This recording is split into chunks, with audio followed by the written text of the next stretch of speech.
Hey guys, this is Gatsby with Tape, and today you join me for episode 3 of Road to Colonisation, and today we start by leaving the Odin station with the Thor 1 lander, which is bound for Minmus. Yes, we have some important things to do on Minmus, mostly just planting a flag to get some money. It's a fairly utilitarian mission that we did many a time in Road to Exploration, but this station was kind of expensive, so we're going to go there and get some money, and also importantly, we're going to grab a little bit of extra science so that we can put it in the lab and be doing a little bit of research on Odin station, because it's not really a research station, but it will be good. Anyway, after planning our maneuver and things, it's time to head off. Yeah, this has flown up many a mission to the moon and Minmus, of course, although we gave up on Minmus, not gave up, just sort of stopped going in Road to Exploration after a while, because I went to all the biomes and got most of the science. There is still quite a bit of science around Minmus I haven't got, so I'm gonna, get that back, get a little bit of that today. I might just send a probe to scoop it all up one time, but I'm not really sure. I guess we'll see. But anyway, eventually we complete our burn and get heading on to Minmus. It's actually a pretty fast burn. You can see that it's gone way past Minmus. I think that just happened accidentally while I was tweaking things. But yeah, it's gonna get there in like 3 days, which is quicker than it would usually be, which is it's good, I guess. Just feel like I'm wasting fuel, but I've got tons of fuel on the station, although actually those giant fuel tanks are a little deceiving because they don't have a ton of fuel density because they're plain parts, but they do look nice and they hold a decent amount of fuel. So anyway, after doing a bit of a tweak so that we actually pass somewhere near Minmus, not just sort of in the sphere of influence, because we need to land. We need to put a flag down there. We need 100 grand. We really, actually we have quite a bit of money. Currently we have about 2.3 million funds. I think by the end of this episode we have kind of like 2.5, which is pretty good. We just want to keep a decent amount of money because a lot of my vehicles are very expensive, but obviously they're reusable. But you still need that kind of margin. But anyway, while that's heading out to Minmus, we're going to send the Ares 4, which is my kind of shuttle onto Minmus, onto the moon even, because we have a Kerbal to save and we need scientists. I basically get all of my Kerbals. This was true of last series. I don't buy them, I just rescue them, and we've only ever rescued 2 scientists, so in total we have 3, and I would really like a 4th, so we're going to hope that this is a scientist, and there will be an interesting secondary purpose to this mission, because there isn't room for him in the Ares 2, Ares 3, there's a lot of Ares vehicles, basically the manned spacecraft that brought the crew to the station. So what we're going to have to do is build a little spacecraft in orbit using the workshop and send him back in that, which is going to be pretty cool. We're going to finally test out that workshop, so stick around until later on and you'll see me build something in space, which is, I guess, pretty cool. It's cool if you play the game, otherwise it's just, there's a bit... Anyway, we'll see that later. But anyway, we're gonna just, gonna get ourselves into a decent orbit. I've come in low, so I have more margin to meet the spacecraft, and also because O-Birth effect allows you to slow down more, but that doesn't really help. And this is it's got a lot of delta V in this spacecraft, so it's fine. So yeah. This is going to head on up there and then do a little, burn to... Well, we're going to plan that first. Do a little maneuver so that we can try and get close to the spacecraft of the Kerbal, whose name I can't pronounce, because after, like, a few, there's, like, Jeb, Bob, Bill, Valentina, a couple called stuff like Sean, and then they're all, like, Darren, it's, like, all just random letters. Or maybe they're not. Maybe they're just. Maybe I'm being very racist towards Kerbals right now. Anyway, here we are after a bit of maneuvering in, and they apparently got here in a little plane or something like that. That's pretty impressive. We haven't built a single plane SSTO in the entire last series. I may do that because it is cool, but I've been focusing more on reusable rockets rather than SSTOs. But we'll probably do that at some point. Anyway, after some more planning, here we are going to head right back onto the station. This was just a quick pickup mission in our space taxi, because that's effectively what this is. It can carry 7 Kerbals anywhere in the Kerbin system and back, except to the surfaces of places. Although it could probably land on the surface of Minmus. It could land really hard on the surface of Kerbin if it really wanted. But yeah. Anyway, so that'll be good. Just gonna get down there, slow down. That's the really hard thing about well, not the hard thing, but just the slightly annoying thing about building spacecraft that go to the moon and back with one stage. Like, unlike my landers, they have like 2 things. Is you basically, if you're not entering the atmosphere, you have to use your fuel to slow down at the other end, because most moon missions you do, right?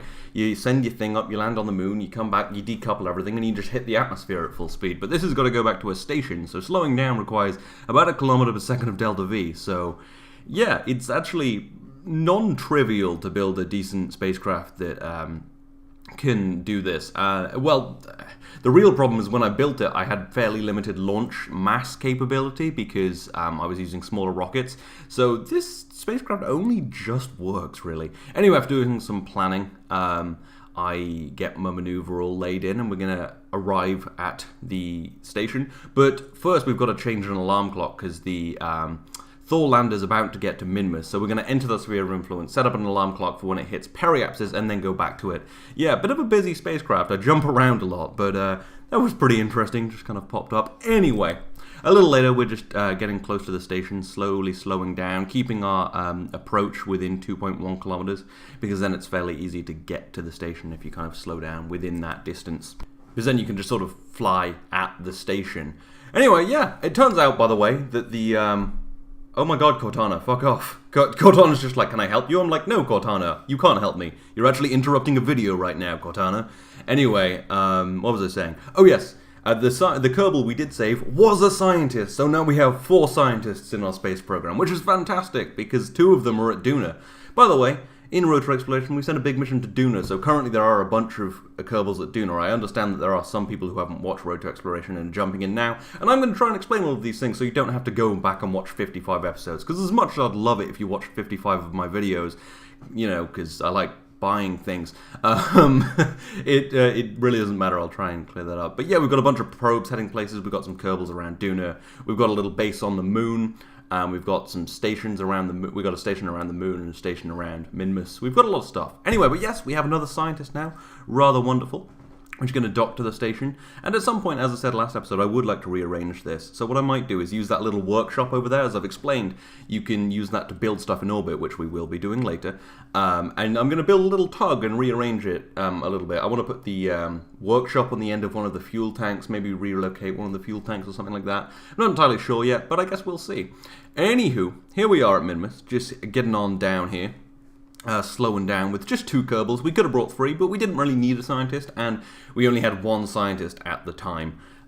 So yeah. Anyway, so we're just going to get into orbit. Slightly weird, I kind of burned too late, but we can fix that. We've got tons of Delta V, and it actually requires less fuel to land on Minmus than it does to land on the moon. Because yes, it's further away, but it is much lighter, has much lower gravity, so it requires very little fuel for the landing. But this can also do moon missions as well. The Thor 1 lander is rather fantastic at doing many a thing. Much better than the old lander we used to use, the Red Origin 2, which was deorbited. Again, if you haven't seen the finale of Road to Exploration, maybe just watch that one, because, yeah, anyway, that was deorbited with the station, but it could only carry 2 Kerbals, which was annoying, because there's 3 types of Kerbals. Or maybe there's 4 in 1.2 now. I actually don't know. That might have just been Galileo's quest, because I was watching Scott Manley's thing. Was it Galileo's quest? Anyway, there's a different mod pack that adds more roles or something. I'm not sure. I haven't really played 1.2 much. This is in 1.12, by the way. Oh, and by the way, because I know a bunch of people will ask, if you want to know the mods, I'm going to put a link to the video I did in the description. You may have noticed a lot of people have been asking, and I've just been copying and pasting a link to the mod video. But I did a mod list for Road to Exploration, which is the same mods as I'm using here. So I'll link that in the description. Go click on it. It has all the links in the description of that video, and it'll be great. And you can stop asking. Not that that's your fault, obviously. I should have said earlier. But yeah, there's a video for the Road to Exploration mods, which is the same as these mods. Anyway, here we are landing, now at 1 times time accelerate. So you can see how slowly I like to land. I like slow landings, they seem slightly more realistic to me. And it looks nice and gentle, and, you know, less chance of damaging your spacecraft. We don't want to have to launch another one of these. This has done so many missions, it's probably paid itself off a huge amount of times, which is one of the good reasons for having my space stations in orbit. Anyway, there we go, a beautiful touchdown, except it's on a slope, and this is KSP 1.1.2, so it's very slidey, so I'm probably going to have to relocate, because this won't stop. I'm going to try and upgrade this to 1.2 at some point, so I think all the mods actually are updated, or at least most of them? I guess I'll see. Anyway, but today we don't have that luxury, so we're going to relocate to these flats over here. There's a very small flat over here, which I thought I might as well land on. And I'm hoping it's one of the flats I landed on early in my Road to Exploration series, because that way I won't have all of the science from it, which is would be rather good to have. because, got to get more science. Anyway, there we are landed, and we take a few reports, and yes, we haven't landed on it in a while. We get some gravioli reports, some seismic stuff, a little bit of, more science from redoing materials bay things, and we're going to get our pilot out, take a few reports, surface sample, of course, plant a flag, just flats landing, so I know where I've landed. We get 95 grand for that, which is pretty nice, plus the advance we got, it's about 100 grand. Start paying off the Odin station, but obviously being able to build a craft in orbit will probably more than pay it off. Get a nice look inside the capsule, of course. Get the engineer out, because we don't have a scientist. This guy's most qualified to work with the scientific equipment. And yes, there we go, lots of science. And then obviously he's just going to grab that as well, and then get on the floor, take a quick look, make sure everything's okay. Do an engineering inspection of the spacecraft to make sure it's flight ready. If it's not, there's not much we can do. This is the only lander we have around, so... Although, we have a station in orbit, these guys could just EVA to the station. Anyway, and then we're just going to leave. We're going to go meet the fuel tank and head on home so that we can bring the science back to put it in the labs, get some stuff doing, because now we've got 2 scientists on the station, although not for long. We're going to send the other one back because, well, the one we rescued back so we can get the money. So we make a bit of money this episode, because... Gotta make that money. We've got most of the science now. We haven't actually unlocked all of the science nodes. I say we, so I can pass off some of the blame onto you. No, I just haven't unlocked all of the science nodes. There are a few left. Anyway, so here we are just docking onto the fuel tank after a little bit of maneuvering in, which you probably don't really need to see. There's a lot of maneuvering in this episode. So yeah, anyway, Kerbal just off in the right there. And anyway, we're in a good position already just to leave, so that's what we're going to do. Fire up the engine and head on back. We will be in a really inclined orbit, so we're going to have to fix that. But it shouldn't cost too much fuel, which should be fairly good. And then yeah, so just warp on home. Go home. Just have a coffee on the station, and everything's fine. I'm sorry if the recording's a little bit stoppy occasionally. There have been some Sony Vegas crashingness, which is weird. So this is a few different clips of recording, but hopefully it's not too noticeable. Except when I mention it, like just then. Anyway, gonna get on down to the station, like so. Do a bit of a plane change. I did one just then, as you probably didn't see because it was very quick. Not at one of the nodes, but it just means I can burn off some of my inclination higher up, but obviously it's not that accurate because I'm not at the node. And then we're just going to do the rest here so that we can, well, be in the right place in space, because if it's really inclined orbit, it's really hard to meet the spacecraft. Anyway, we'll fix the rest later when we go up to the ascending node, because that's higher above Kerbal, so it'll take less delta V to do the plane change because of maths or something like that. So orbital mechanics. And yeah, we're just going to do this. You can see the intersect nodes moving around. Basically, I just try and line them up. Anyway, there was a bunch maneuvering in, and we've already seen that with the Ares 4A, so I thought I'd just cut through that because, it was just lots of burning and things. And yeah, but again, if you're new to the series, maybe you'd like to see that a little more. I know the Road to Exploration obviously went on for a while, and we did a lot of this kind of stuff, so I got used to cutting it all out. I do try and leave in a little more stuff in the early episodes of this new series, but yeah, it's kind of a weird place to be doing a Season 2. I've never really done that before. But anyway, we're just going to dock to this node because it's slightly easier to dock to. It is the resources module, which I envisioned only being docked to by resource vehicles, but for now, while the docking ports are a little bit jammed up, we're gonna just dock to this because it doesn't really matter that much. And there we go, nicely seated on the station. We'll warp into daylight, put some science in the lab, and start doing some research, because might as well generate a little bit of science while we're here. We're gonna get a lot of science back when we come back from Duna, although most of it's being done in the lab. Which I should definitely go and send the science back. We'll probably spend a little bit of time on Duna next episode. We've got a rover down there, we've got science to do, we've got some work, but obviously these first episodes have mostly been getting the Kerbal stuff set up, like the station. Anyway, now a launch of a Pulsar X, my single-staged orbit, fully reusable rocket, which is heading up with a very important vehicle. This is a Dres probe. Yes, we're going back to Dres. Well, I went to Dres once in Road to Exploration, but I ran out of electric charge or fuel or something, and basically we didn't get to land or orbit, so that kind of sucked. So we're going to try again. We've got a window coming up. We've got a lot of windows. If you've noticed, I think every episode I've sent a probe already. I know it's only 3 episodes, but yeah, we've come at a very busy time in the space program, and this will just, yeah, this will be good. It's powered, I think, by solar panels. Yeah, because Dres isn't that far out from the sun. I sent a probe to Elu last episode, which we'll take a look at its progress this episode because there's some stuff to mention about it. But yeah, luckily Dres is fairly close. You can see the Kessler syndrome there. That's great. All the debris and probes are ridiculous. I have to turn probes off most of the time when I'm looking at the map because it's so laggy because there's just so many. That's mostly communication satellites, by the way. In Road to Exploration, I dropped about 20 little communication satellites because I'm using remote tech, and basically they're just relays, so I can easily communicate around Kerbin, which is, yeah, useful, but it does clutter up a bit. And there's also a bunch of dead boosters and stuff up there, so yeah. Anyway, we push our way on into orbit by the telltale sign of the weird camera movement, and we're going to deploy the solar panels on the probe. It's not using nuclear engines. I tend to stay away from nuclear engines, actually, largely because they're just more expensive. This was a much cheaper way. It's a little heavier, and it obviously requires I don't think it does require a slightly bigger vehicle, actually, because the engine's so light, and the vehicles are reusable anyway, so it's fairly inconsequential. But yeah, so that's looking pretty nice. We'll get a proper look at that later, but right now we've got to land this booster. Hopefully at the KSC. I think I get pretty close this time. So yeah, we're just going to do a quick deorbit burn where we usually do it. Shut down the outer engines to save ourselves about 3 meters per second of delta V because they're slightly less efficient, and also we don't need the thrust. It's a very light vehicle right now. It doesn't have a payload or any fuel. So yeah, there we go. Got ourselves a pretty nice trajectory there. We're going to warp around and start entering the atmosphere, which looks a lot like this because it takes a while to do it. So here we are just burning up, because that's the pretty bit you want to see, of course. And then we land pretty close to the KSC. I slightly overburned to slow down, but we came so close. I've never landed on the green. I really want to land on the green. I was so close this time, but it wasn't to be, annoyingly.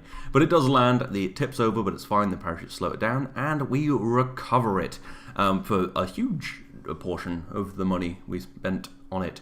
And here we are just taking a quick look at the KSC, because again, if you didn't watch Road to Exploration, you might not know what it looks like. It's mostly upgraded, except for the VAB, because I haven't hit that part limit yet, and the spaceplane hangar, because I don't really use planes. Anyway, now back in orbit, we have our maneuver set in for Dres, and we just need to, well, perform it. So here we're going to get a fire up the LV-909. We have about half a G of thrust, which is pretty good. Well, half a G of thrust to weight ratio, obviously about, I don't know, 60 kilonewtons of thrust. And we're just going to perform the burn, and it shouldn't take too long with liquid fuel knocks dies out. And it's got, basically I built it with just like a ring of these kind of half small tanks. They don't decouple because I don't really like asparagus staging in space probes. It looks kind of janky, and I'm not too crazy for realism, but I like things look semi-realistic. So yeah. Anyway, this will be a fairly long burn because it's all the way out to Dres, further than Duna. Dres obviously a bit of a boring world, but you got to go there. Someone's got to do it. Maybe there's tons of resources on there. But the problem with Dres is it looks quite a lot like the moon. So it's like, I could just go to the moon and then I could look at Kerbin. So beautiful. If I go to Dres, I'm just alone. So where you go to be alone? Yeah, Dres is a good place for a little bit of soul searching. You go spend a little time by yourself on Dres. It's great, you know? There's no coffee stands or anything, so you have to take it all yourself. But go camping. That's where you go camping. You go camping on Dres. I don't know what I'm talking about. Anyway, after doing a little bit of tweaking, we've got ourselves a maneuver to get very nice and close to Dres, so that we can orbit and land, because we have got ourselves a lander on this. I didn't put a lander on the probe to Elu last episode, but we didn't really need it. But I thought I might as well now. You can see there's an orbiter up top, and then just below it there's a little lander between the fuel tank and the main thing. I'm just going to orientate this so that it'll get lots of solar power for the antenna, and that's all good. Anyway, talking of probes, the Eagle 1 sent a very long time ago is about to arrive at Joule, which is pretty cool. The Eagle 2 has already arrived and gotten into orbit of Joule and subsequently run out of power and been largely useless. But this has also run out of power because apparently I don't understand things. And yes, so this will fly on past. It doesn't get anywhere near as close to Joule as Eagle 2. Eagle 2 was only consequentially getting into orbit of Joule because it passed by Tylo, which gave it a gravity assist, and now it's safely in orbit. But Eagle 1 will just fly on by and, well, vanish into deep space, and we'll probably never see it again. We are still quite far from Jool. We won't get to the periapse for about 60 days, but you can see Jool and its moons just there. Anyway, I thought I'd take this opportunity to check in on Phoenix 1, which is a probe we sent to Eeloo a very long time ago, which still hasn't got there. And we'll actually get there after Phoenix 2, which we sent last episode, will get there, which is pretty cool, because this one was launched with the perfect launch window. You can see it's basically at Eeloo's periapsis. It'll be pretty much the second to last time we can easily go to Eeloo without having to go really far out. But yeah, this will actually get there before the first Eeloo probe, so that's pretty cool. So look forward to that in about 20 episodes. Anyway, back on Kerbin. Well, back at Kerbin. We're getting ready to do a very important experiment, to see if we can construct something from scratch in orbit. So we're getting all of the non-essential Kerbals, less the station commander and one scientist, into the workshop, and we're gonna build something. I've prepared a little spacecraft to bring that scientist we rescued back. So we're gonna open up the extraplanetary launch pad UI. I'm going to select ourselves a craft. I'm thinking recovery craft, a very low part craft because we don't have a ton of rocket parts in orbit to build stuff with. So I built a very small one, and we're going to just build it with all of its resources at maximum, and we're going to build it. And it'll take a few hours. Not bad for a free spacecraft, except obviously launching the parts. But eventually we could mine these parts. But anyway, after a lot of time, we finalized the build, and here it is. A little pod with some RCS, with some monopropellant and monopropellant engines, and it can go all the way back to Kerbin, which isn't a very impressive feat. I don't know why I said that in a dramatic voice that's like, yeah, Kerbin's right there, man. But anyway, we're going to put our new scientist in there, and he's going to pilot it away and just head on home, which will hopefully be fantastic. We're going to turn off all of these engines right here so that they don't accidentally get fired up. And we're going to try and escape, but I can't figure it out. I fire up the engines, but I just can't figure this out. So I actually end up clicking over to someone else's video and just watching it, being like, how do you release a spacecraft? Because I just couldn't figure it out for the life of me. I probably should have figured out that, yeah, you right-click on the UI and click release. And yeah, there we go. So, after a little bit of finagling, I do manage to get the spacecraft to leave, and we're going to head home. Pretty awesome. We can build stuff in orbit now. I can't build much right now because I need more rocket parts, but I could build a tug next episode to rearrange the space station, and I'm going to set up a mining operation on Minmus so that we can get all of the rocket parts that we want. Now, annoyingly, a scientist can't actually operate SAS in a pod, so it's going to be slightly hard to come home, but it'll be fine. I'll just use some scummy time warping, because that's what I do. But anyway, let's get on. Let's get heading home. This is a pretty cheap spacecraft to build. It cost about 500 rocket parts. There's about 1,600 on the station right now. But yeah, so I'm really excited about this. And you can also do this on the surface of planets. So one day when I go back to Duna for the second mission, as I mentioned a lot in Road to Exploration, it will be a full-on base. We're not just going to send up another mission. We're going to send a fully sustainable civilization there, probably of only about 9 Kerbals, but they'll be able to run their own space program. If there was some kind of Kerbal intercourse mod, we could get some baby Kerbals, but that will be the only limitation, is we can't make more Kerbals on there. I'm not sure if anyone's unawkward enough to make a Kerbal sex mod, but it would be pretty cool. Maybe you just make it like nursery. You don't have to have it doesn't have to be graphic. Oh, I'm gonna talk myself into a hole now. But yeah, that'd be pretty cool. Then it would truly be self-sustaining. But anyway, enough of that. This is the end of the episode, and we are coming home in our homemade spacecraft. All just beautiful. Landing with a beautiful sunset. That's the Scatterer mod.